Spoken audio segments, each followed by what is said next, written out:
సుచిత్రని అయితే హాస్పిటల్లో అడ్మిట్ చేసినాం. మంచిగా పూజ చేసుకొని మొక్కుకున్నాము.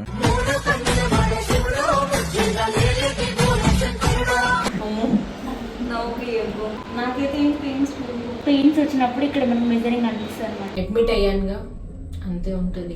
మెడ చుట్టూ ఇప్పుడు ఒకటే పేగు ఉంది. పెయిన్స్ రావడానికి ఫస్ట్ డోస్ 6 hours ఒక డోస్ ఇస్తా అన్నారు. ఇప్పుడే కొంచెం నాలుగు ఆరిపోయినట్టు అయిపోయింది. నీకోసం నేనే వండిన.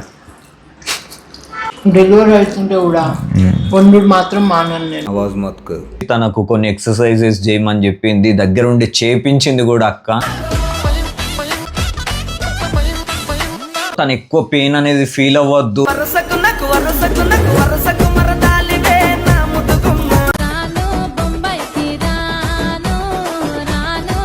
అమ్మా ఇది ఎందుకు వేసుకున్నా, అది కదా వేసుకోవాలి. పెయిన్స్ ఎప్పుడు వస్తాయని చూస్తుంది. అక్క అయితే ఫుడ్ పంపించింది అన్నట్టు. పెయిన్స్ ఇంకా ఇంకా పెరుగుతూ ఈరోజు నైట్ కానీ రేపు ఎర్లీ మార్నింగ్ కానీ తను డెలివరీ అయ్యే ఛాన్సెస్ ఉన్నాయి. ఒక్క సిమ్టమ్ కనిపించినా కూడా వెంటనే ఫోన్ చేయి, నేను వచ్చేస్తాను అని చెప్పేసి చెప్పింది అన్నట్టు.